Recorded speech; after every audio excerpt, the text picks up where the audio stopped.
Hope that you can hear me well. Yep, gotcha. Okay, good.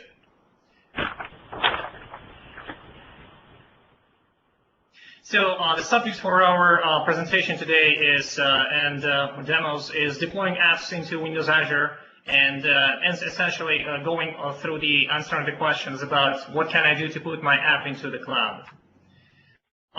That's about me. I'm principal consultant working for the custom application development group, and this is my information through which you can contact me.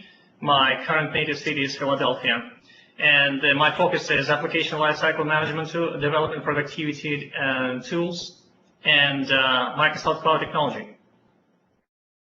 Without further delay, let's go over the agenda for today's meeting. And we'll be going over the Windows Azure building blocks and deployment options. I did my best to cover up the majority of them. Those that remain to be reviewed will be listed at the end. The primary focus for our tooling, for our tools they're going to be using, it's Visual Studio 2012 and PowerShell and Team Foundation Server 2012 or Team Foundation Service. The question is why deployment? Why it is so important? And there are a couple of things that you have to be very much clear about. Deployment is crucial for the majority of the projects. I've been participating in many projects where not only cloud technology has been used, and deployment is very often overlooked or postponed to the somewhere at the end, which is actually become really troublesome. Deployment is critical to delivering the working software to the customer. It's critical to deliver the working software to your QA team and to everybody else. Without it, the application doesn't exist in my mind in the finished state. The deployment increases productivity of the development team and let it focus on more important tasks. The easier it is to push out your application, your databases, and all the moving parts of your solution into the deployment target environment, the better development team is focused on the actual business problems and business features as opposed to doing routine and mundane job. It creates a direct link between the development and operations. And so they speak the same language. The deployment and procedures are tested really early on in the project, and thus ensuring that you can have a good assurance that once you hand it over to the operations team, it is it was well tested, the deployment procedures were well tested, and the application solution will function. In terms of Azure deployment, this is the cloud technology. So let's take a look at what options we have available. The two slides listing out the options that are available to you as the tools. Number one, it's the usual Azure Management Portal. Number two, it's development tools. And by that, again, I primarily focus on Visual Studio. And although if you're doing the cross-platform development, there are tools available through Eclipse and some other IDEs. It is focused on developer productivity and speed. Number three, it's the command line tools. Command line tools in our world, that could be the most frequently used if you want to working in Microsoft technology stack. It's the TF or Git commands, as well as the command line tools that allow you to basically to manage the source control and stuff like that. The PowerShell. PowerShell is de facto technology, the operator technology that is used widely by both developers and operations. Very powerful and highly customizable. Again, it's preferred option for the operations, and I've been seeing in the high use of it, of the PowerShell technology as the underlying deployment foundation, so that anything, the scripts and any artifacts developed using PowerShell can be used both by developers and operations, and again, tested early on to deliver the working software. Managed API. If none of the previous three options allow you to achieve your goals, then managed API is the best resort, or I'd say last resort. This is the collection of RESTful services, and this is the foundation for deployment. Essentially, PowerShell, the development tools, everything, and any kind of libraries that are shipped out with Azure SDK are calling out the RESTful services, and either for the specific module in Azure or reaching out the managed API. The other options for deployment is obviously your code for your application must live somewhere. In Microsoft world, that's likely would be the TFS, Team Foundation Service. That's available through MSDN licenses and everything, and or the Git and GitHub, which is widely popular, especially if you're doing the cross-platform development or doing any kind of mobile development. Applications-oriented deployment options. That opens up the floodgate for how different modules in Microsoft stack can be deployed. And those who are familiar, let's say, with the SharePoint or Office technology and how you deploy this, these options are available and to you in Azure, depending on how you use this. Dynamics CRM and vStock, same goes. There are skills, if you learn your skills how to do this thing on premises, they're transferable into the Azure deployment. For SQL Server and SQL databases, we'll be going over and exploring the options available for us in Azure space, as well as for another example of the application-oriented deployment options would be the SQL Server reporting services or Azure reporting. We'll be touching on the most frequently used modules and deployment options through this presentation, and we'll start through the basic overview of what compose the current application or Windows Azure application landscape.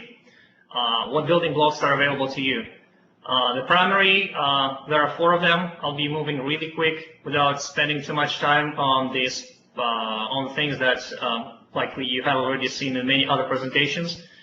For the compute, we're talking about the virtual machines, we're talking about the cloud services, websites, and mobile services.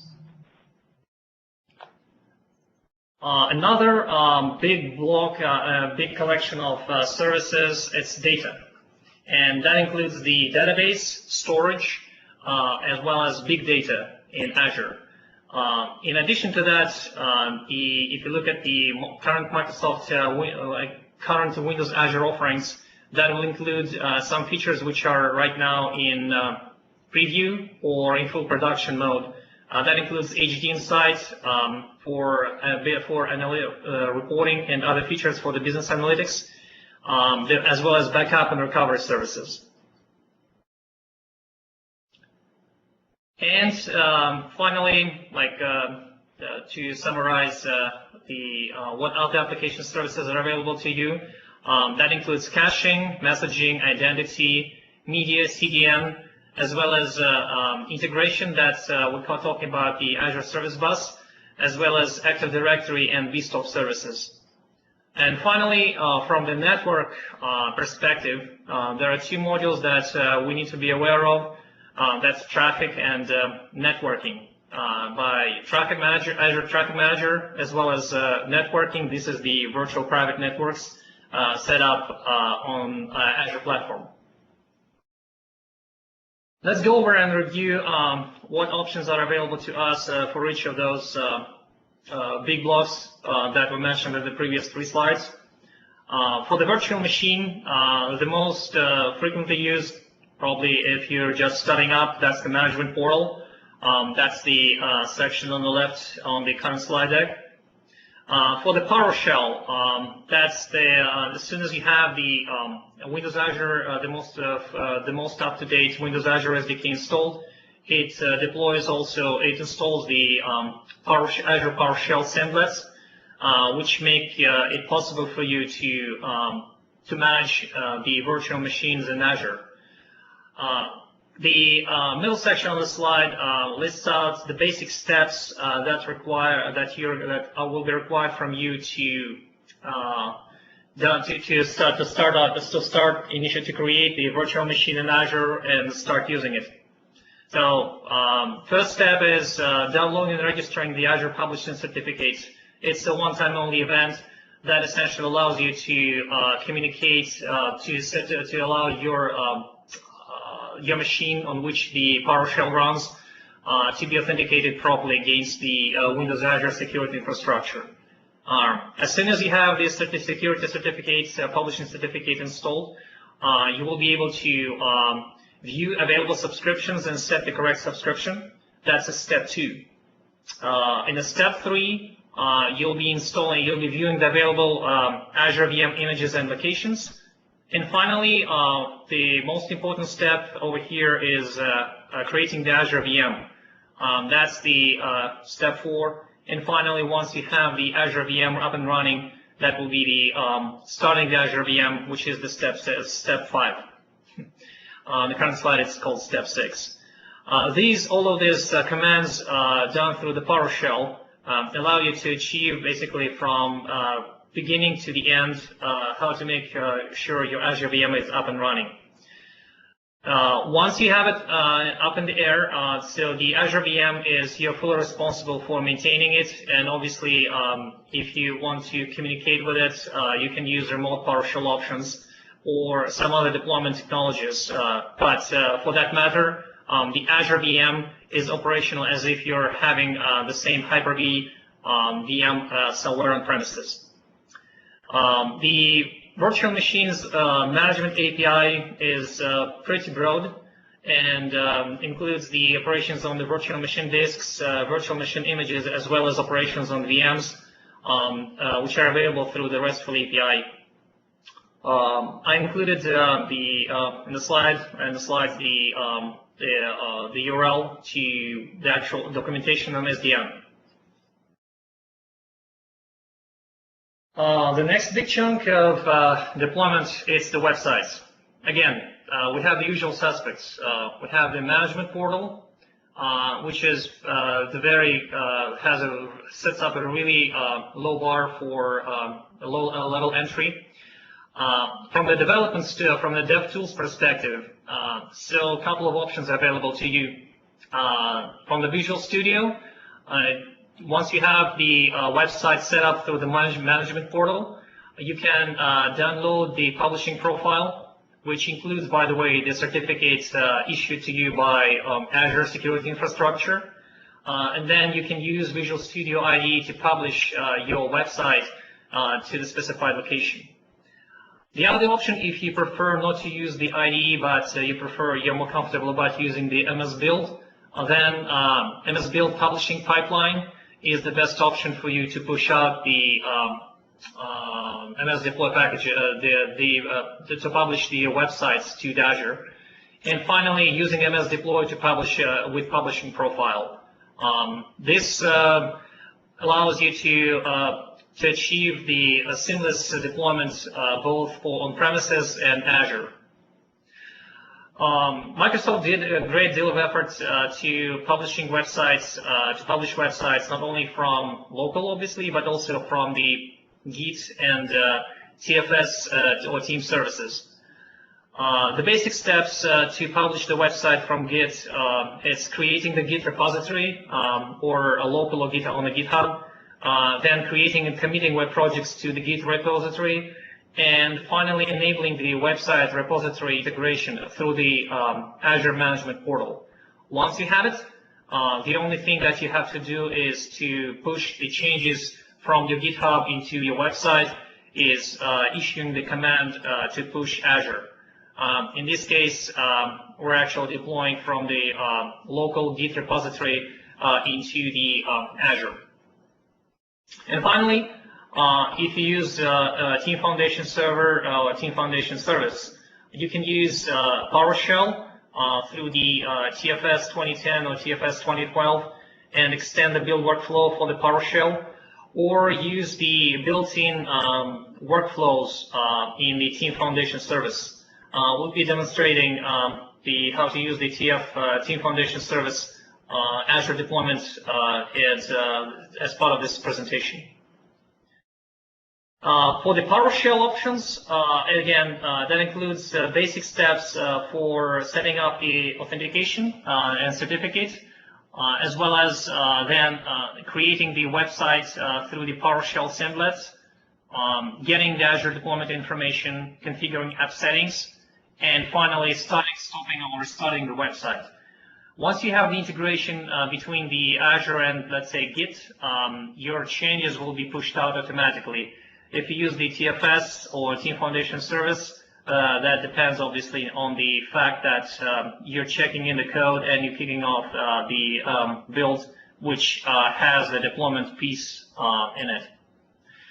And finally, if none of these three options satisfy your requirements, then the management API would be your best bet. And again, it's pretty extensive. The websites are available right now in production mode, not in preview mode.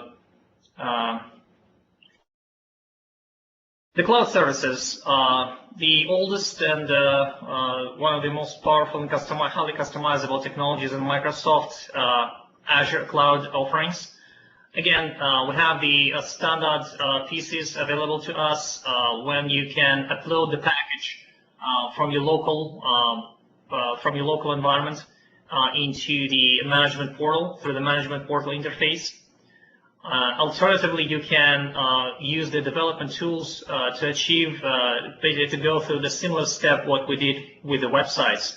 That includes the, again, configuring and setting up the certificates, which you can do either by downloading the publishing profile from Azure or creating your own certificate and uploading it into the Azure Certificate Store.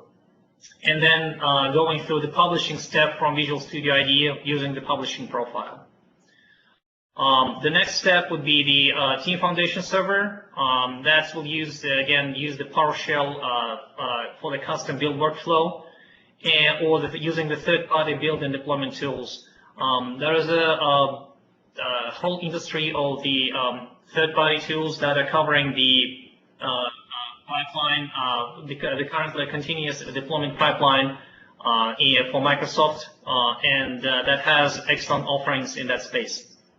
And finally, if you're using the Team Foundation service, which is the cloud-based TFS, you can do this thing even easier than with the Team Foundation server on-prem. That requires you to authorize the source code repository with Windows Azure, and then publishing from the build workflow. This is when you create the project and enable the integration between the Team Foundation service code repository and Azure. It will start publishing the changes as part of the continuous deployment build. Again, because the cloud services, the web role and worker role, one of the oldest and most widely used technologies. That also is true for the Azure APIs. That is listed as the third column on this slide. And obviously, because the current approach when we do the publishing is to upload the current deployment package into the Azure Blob storage, you might actually need to use the storage library client from your local machine in order to upload the package, deployment package first into the Azure Blob storage, and then call out the deployment, either through the management API or through the PowerShell. The benefits of using the cloud, the Azure storage for that, Blob storage for that matter, is that because your deployment packages will be persisted in Blob storage, and you can always revert back and think about this thing as another option for your build drop location. If you want to use the PowerShell to publish to push out your cloud services from your local machine into Azure, this is the snapshot of the script that you can use either for publishing the cloud service from local machine or plug it in and use it as in your Team Foundation server build workflow. Or if you more comfortable about using some other build services, then still the PowerShell is the best bet. From my experience on the working as the build master, I found that it's great to have they use the same tools that the operations will finally use it. And again, I want to stress out that PowerShell is a de facto technology for the operations people. It's great, and it's the best practice, the recommended practice from my experience is to use the PowerShell as well as part of the development phase. That allows you to work out any bugs and streamline the processes, make them as efficient as possible, so that it makes both development teams and the operations teams happy. Mobile services became fully supported in production fairly recently, June of this year. Think about it as mobile services as the accelerator built on top of the existing Azure infrastructure. You can do a lot of stuff done, a lot of activities through the management portal. But as well, there is a lot of functionality available to you to be done through the development tools. That includes, again, you have to set up the server side through the Azure portal, and then download the project templates into Visual Studio, connect, and customize. The mobile services are really big about utilizing the Git and GitHub. Specifically the GitHub. And that allows you to integrate the mobile services with the actual GitHub repo, and you can that allows you to go through the Git command line tools to publish any changes from the source code repository to your mobile services. Currently PowerShell options are limited, which as far as to my recent research, the PowerShell options are not available for the management for the mobile services, and there's a limited set of actions that are available to you through the Azure Management APIs. Management API is not fully publicly available. There is a limited set of services or actions that you can perform for the mobile services at the moment. Hopefully this will change, but that's what this is the current state. Okay. So think about this stack that we've covered so far. We've been speaking about the virtual machines, which is the best option if you have specific requirements how your application should be deployed to. We covered the websites, which is again is an accelerator built on top of the Azure infrastructure to simplify the publishing on the web apps. We talked through the cloud services, which is the most extensive and highly customizable, but also somewhat heavy heavy piece in Windows Azure and mobile services. But right now, none of these options typically leave without any data backend. And in Azure world, that will be the SQL database. And for obviously, it will be, you need to be aware what options are available to you to do deployments on the databases. And I assume that we are using from the development perspective, we're using the SQL Server, the SQL Azure tools, SQL database tools, which are in the SQL database projects that are part of the Visual Studio 2012. There are a lot of things that you can do through the management portal, from which you can launch the HTML5 enabled, the highly powerful interface to manage your databases. That includes creating tables, store procs, and everything else. But if you prefer the traditional development tools, then it's still possible for you to use your very familiar and dear to the heart of the database administrator, SQL Server Management Studio, or similar, as long as you set up the firewall rules through the portal and then connect the SQL Server Management Studio to the SQL database on the back end. and publish directly, make the changes right away. If you're using, as I do on most of my on most of my projects, if I'm using the database project, that's becoming part of which is part of the SQL Server data tools. Then you can publish from the IDE or use the SQL package exe tool that allows you to publish either DACPAC or SQL CMD enabled scripts. And it allows you to publish both locally, and also it allows you to publish to Azure as well. If you need to perform any transformations, let's say on the publishing profile, or do any kind of thing, this type of things, you can use various types of configuration transformation technologies. There's a wide choice of what you can do over there.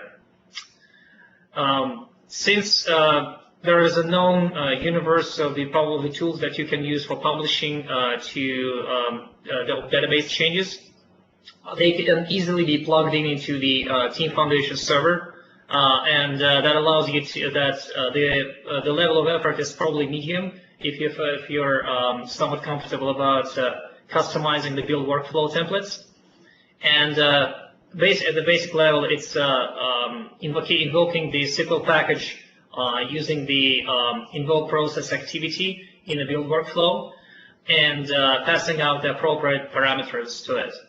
So think about as the SQL database deployment, if you want to make it part of your TFS build workflow continuous integration, is that as soon as you compile a database project and run the tests, you can do the deployment, and then using the SQL package, using the appropriate configurations, and that will actually make your database appear with all the changes that are required to you, either on-prem or in Azure. From the PowerShell perspective, again, Microsoft did a really good job of providing an extensive list of actions that you can perform through the SQL singlet, or through the PowerShell singlets. That includes the provisioning of the SQL database instance. That's a step 2. Then configuring the firewall rules, which basically allows these specific connections to be done through from your local machines or from the build server.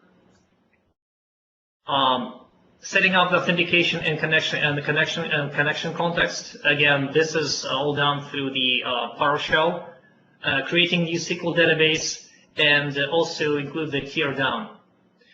The publish SQL package utility allows you to publish the changes, and since Microsoft introduced the DACPAC a couple of years ago, that's the DACPAC is really taking care of both the creating the new database or updating the existing one. And since all of these activities are done in transactional fashion, you have a good assurance of how that your database is not going to be destroyed by the changes. So if you need to learn more, just go over the MSDN documentation about how this SQL package works and what the DACPAC contains. The options for you to deployments from PowerShell, as soon as you have the SQL database created, is invoking the SQL package from PowerShell probably would be the best. In this case, you're be publishing this DACPAC or SQL CMD enabled scripts, or using this, and also use the SQL management objects, which is the standard tool for the DBA or database developers. Again, I mentioned that Microsoft providing is a large set of functions through the management API, specifically focused on the SQL on the Azure SQL API, and the list of basic high-level list of categories available to you is in the right in the third column on the slide deck. So you've got applications, you've got database. One piece of the technology that you should always be thinking about if you have the appropriate use for it is the blob storage. We mentioned the blob storage as the interim place for you to keep the cloud services deployment packages, but it can be used in its own sense. And there's a lot of applications that require, and it can be done through the BLOB storage. That includes, for example, the pushing out the configuration changes for the applications that are running inside the virtual machines and such. For the BLOB storage, the usual suspects are to achieve any deployment. It's to use the management portal, using the development tools through the Visual Studio, and that includes the storage client, storage library API in .NET or in other platforms, as well as in TFS, it's using the PowerShell command line tools or custom workflow activities to perform those operations. There is no special symlet PowerShell for the storage operations. So what you typically do, you reference the storage library assembly in the PowerShell, and then and then use the functions available through it. And so we've got application, you've got databases, you've got the blob storage, which is equivalent of the file system for us in Azure space, in Azure world. Right now, what if you want to do reporting? SQL reporting, Azure reporting is equivalent of the SQL Server reporting services 2008 R2. You can do certain things through the management portal. That includes the setting up the reporting instance, the configuring security and such. As soon as you have it, then you can use the development tools available to you at your disposal, which includes the Business Intelligence Development Studio. That's essentially the Visual Studio 2008 IDE that allows you to publish to SSRS 2008 R2 on premises or into SQL reporting, into Azure reporting, or alternative option, and I think it's preferred one from my experience, is using the SQL Server data tools for business intelligence, which is an extension package for Visual Studio 2012. SQL Server data tools for BI is separate, offering a separate basically deployment package that development package that you have to install, and that deploys the couple of project templates in Visual Studio in addition to the database project. So that includes the analysis cubes projects and the reporting. Once you have it in Visual Studio 2012 installed, you can publish it directly from that IDE. So the next question would be, okay, I have my RDL files, I have my projects ready. How would I do about going headless without from the command line or through other tools? In my experience, I used different approaches. One tool that seems to be pretty reliable was the RSBuild project, which is available with source code on Codeplex that you can update for the SSRS 2008 R2 connected web services client, and then make it working. For the RSBuild is using the configuration file, the XML configuration file that contains the information about how to connect to the server, how to make the change, how to create the data sources, and where to put the RTL files into, and which data sources these files should be used for, or should be using. Pretty highly customizable and reliable. And I found good experience with it. Although again, this is the tool that you have to maintain on your own. If you use the TFS, then you can use PowerShell or command line tools, or again custom workflow activities to perform operations in a customized build workflow. If you use the RSBuild, as I do on my projects, then you can use XML transformation to change the configuration file. Let's say to modify the actual URL of the Azure reporting services that you're connecting to. PowerShell. The If you want to use the SSRS underlying deployment technologies as using the SSRS web services, you can call out the web services directly from the PowerShell. The link which I put on this slide deck presents the couple of assemblers in PowerShell that you can install and use to deploy reports. Or again, you can use the RS built from PowerShell using with parameters. There are no current management API, as I'm aware, for the Azure reporting at the moment. And the last important piece that I wanted to cover, again, we won't be covering the whole slew of all the building blocks, but this thing I thought that is very important. It's integration, and we're talking about the service bus in Azure. That includes, again, the usual suspects, the configurations of the namespaces for the security through the management portal. And the rest of these configurations are done pretty much without any specific activities from your local machine or from the TFS or Visual Studio for that matter, because the service bus is geared towards the integration and make it seamless, which means that you should not notice how stuff works, except for the fact that you need to do any kind of configuration changes. So there are, if you want to use the PowerShell or any kind of non-UI interface to perform activities on the service bus, then your option would be to reference the service bus library assembly in PowerShell and then invoke operations on the queues, topics, and namespaces. In addition to that, there are certain features available to you through the management API. The URL over here lists out what the service bus API, RESTful API looks like.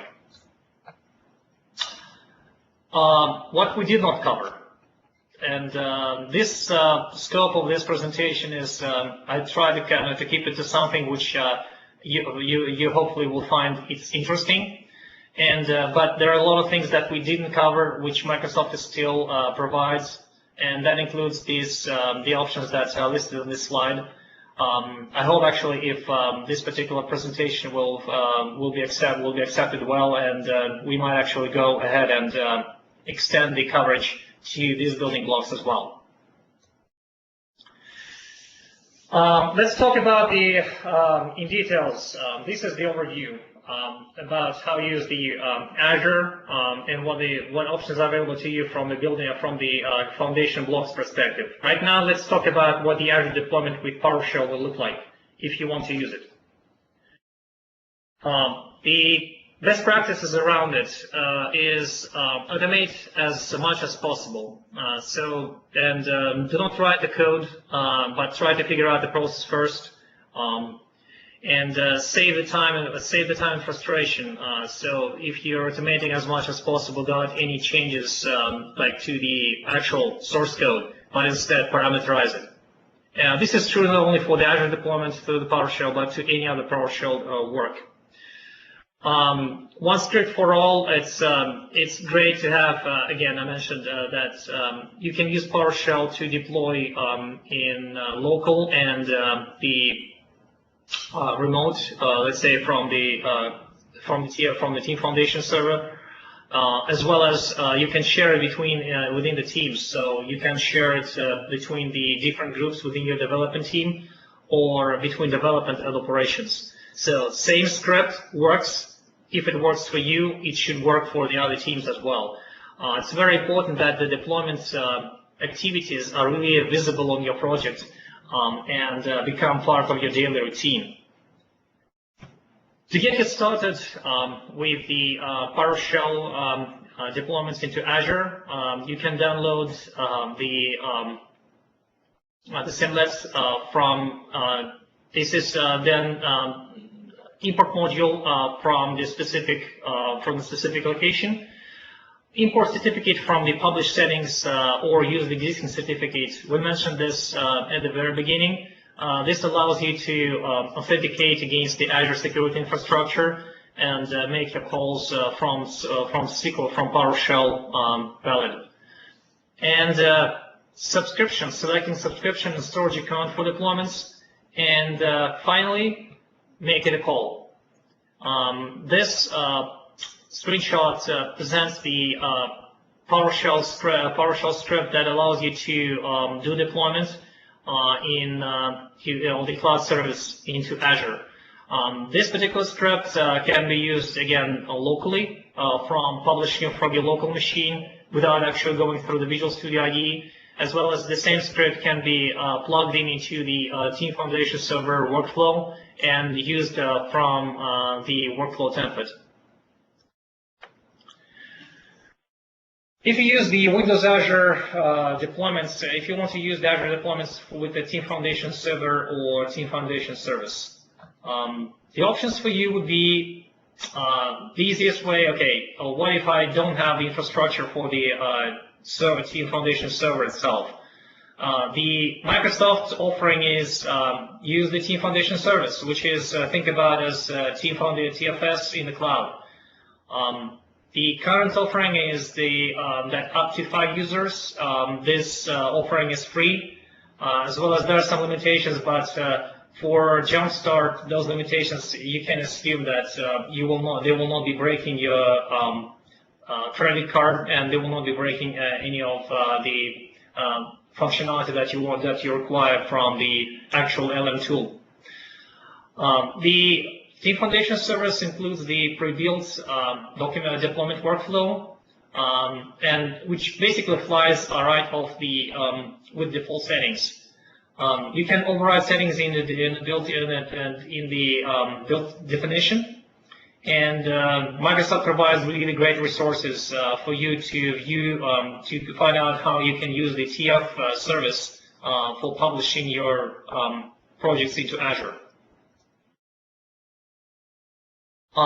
Once you have it up and running, this particular slide, you see the screenshot of the log that lists out the deployment the build and deployment steps from the Team Foundation service. The same thing if you do if you want to do to achieve the same thing through the Team Foundation server on premises. That includes the customizing the build workflow template and executing the PowerShell as external process, capturing its output, merging it with the Team Foundation server logging, and passing out the appropriate parameters to the Team Foundation to the PowerShell script. In this screenshot, left-hand side, this is the workflow foundation designer surface that includes the invoke process activity where we're calling out the PowerShell. And PowerShell from the Team Foundation server perspective is no different than any other command line tool that you can use. And on the right-hand side, this is the build definition that includes the parameters for you to do deployments. As you see, it includes a whole slew of parameters that are specific for the Azure deployment from the TFS. Once you have it in TFS, so you should be aware of certain things about the continuous deployment.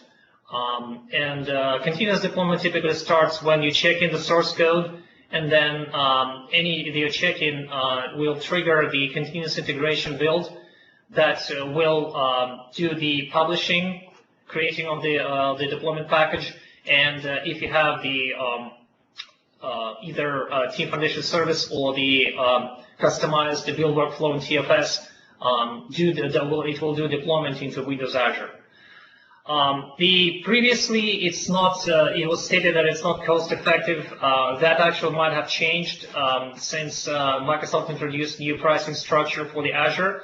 But making the frequent deployments into specifically for the cloud services is something that you have to watch out for, especially from the pricing perspective. But since Microsoft dropped down the threshold from 1 hour activities to up to the minute activity, This particular worry that was very true until probably June of 2013 is probably not. It will not be holding up as a true statement. But it's still something that you have to watch out from the cost money perspective.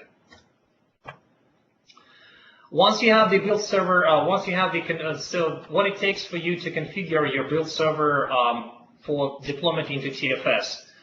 It's not typically hard to do, but sometimes it's time consuming, and the prerequisites is mostly okay. You need to be aware, or don't have to be the TFS expert, but you have to have some certain level of comfort about working with the Team Foundation server and build. The important things would be to turn on logging for the build, especially if you want to try everything out and use the diagnostics level. There are certain components that are installed manually, and both on developer workstations and on the build servers themselves. And remember that in TFS, build servers can be separated from the application tier, so it can be separate machines. The build service account onto which the TFS build runs must have read access to the management certificate that you install in the certificate store. That again enables the PowerShell calls to be properly authenticated against the Azure security infrastructure. And below, well, this is the list of what you might actually need, specifically the .NET Framework version and the collection of Azure deploy tools for authoring tools and PowerShell, as well as Microsoft Web Applications targets that enables you the publishing pipeline and management certificates, which we already spoke about several times. And this is true both for publishing, again, from Visual Studio ID, or this is true also if you do the publishing from your build server. So, Windows Azure deployments. This is the current landscape of how it can be done. That includes the Visual Studio, PowerShell, TFS, and command line tools. There are multiple paths available, so you have to pick up the authentication approach that works for you and do as much automation as possible, so that your life and your life of your colleagues becomes much easier. You have reliable deployment routines fleshed out, and you save your money. It saves you money for the later. Deployment is really part of the continuous deployment pipeline, and should always be thought through as part of the real development process, not as something that you can throw into the operations team and let them handle it. For the resources, this is the list of resources that we highly recommend to go over for the continuous delivery in Azure. It's all public resources. In addition to that, this particular slide deck includes the additional information and the references to the helper applications that you might find useful. And that's finally about me. Right now, what we want to do is switch over to my virtual machine and see how see some action from the Team Foundation service and how it does Windows Azure development. So let me switch over to my development environment.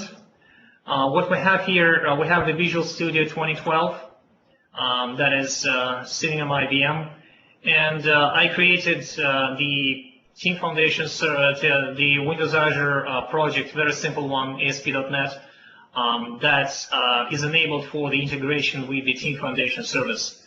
Right now, this code is checked into the Team Foundation service source code repository. And if you go back and see what it looks like, this is where my source code lives. So in addition to that,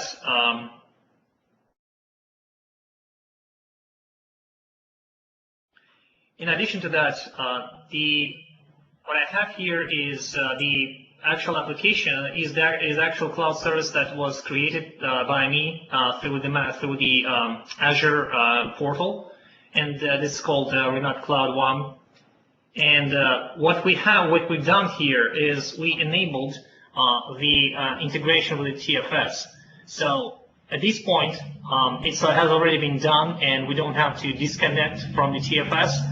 But what it does right now, it creates a bidirectional link between the Team Foundation service and the Azure cloud infrastructure that allows us to push the code from the TFS, from the Team Foundation service directly into the appropriate slot on the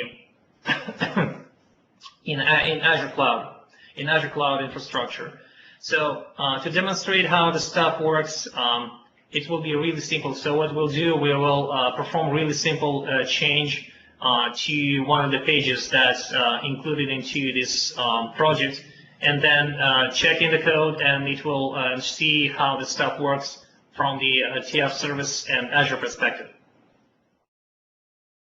So we'll go to the web role, and we'll make the change to the default ASPX page.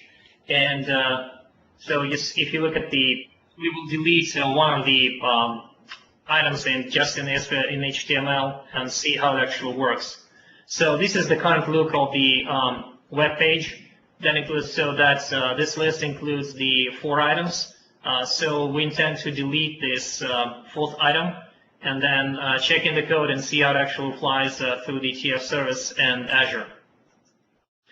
So, and that's exactly what we will do. So we will delete this.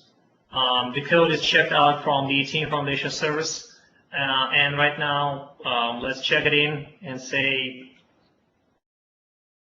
to the build.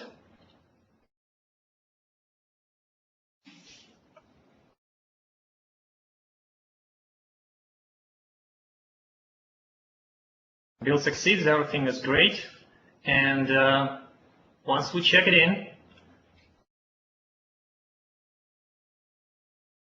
we'll put the comments about, okay, removed.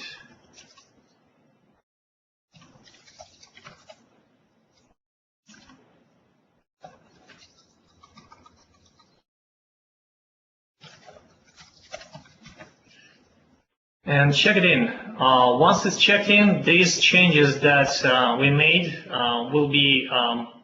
will trigger the continuous deployment build in the Team Foundation server, into the Team Foundation service. And to watch what's happening over there, you can go back and open up the Build Explorer and see what's going on there.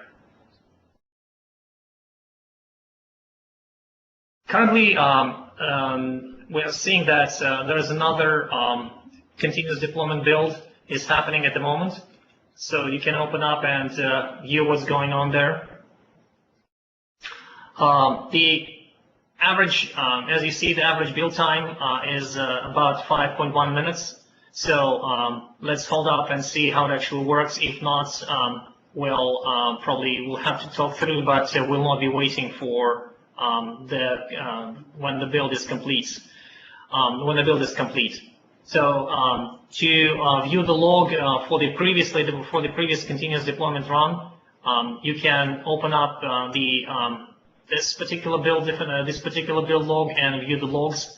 And at the very end, it should list out how the publishing of this workflow, how the publishing of this package occurred. So what it does right now, it's in the log, it lists out the deployment to my cloud service for this given subscription. And this is running under the normal logging. Obviously, if you're set up the logging for the build definition to be verbose or diagnostic, then you obviously will get much more information about the inner workings. And the difference between the TFS 2012 and Team Foundation service, in a nutshell, is the fact that you have the additional build workflow template that includes specifically the Azure continuous deployment.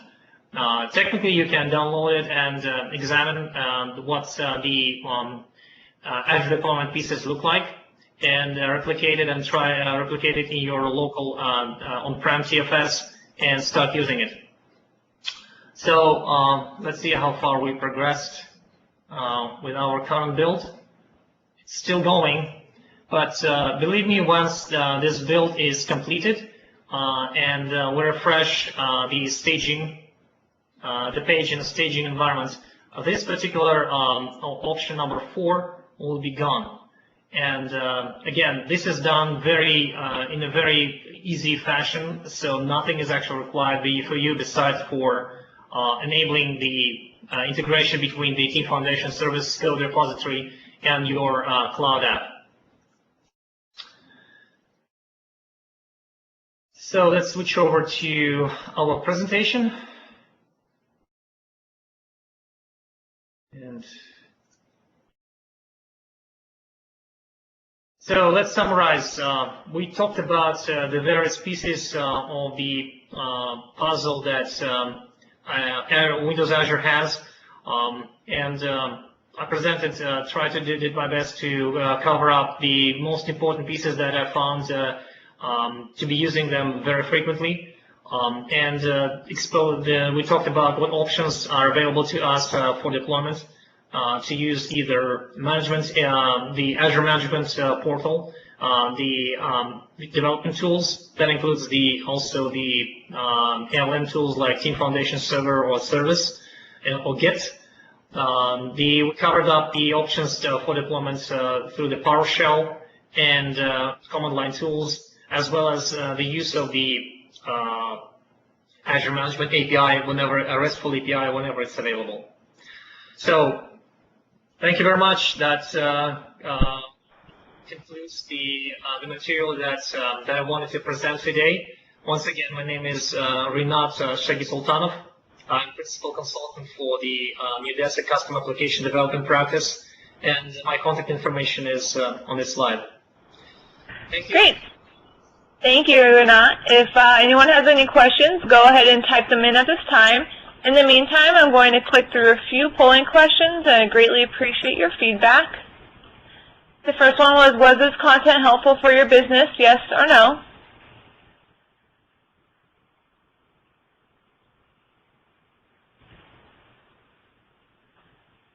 Great. The next one I have is please rate the presentation content, excellent, good, or poor.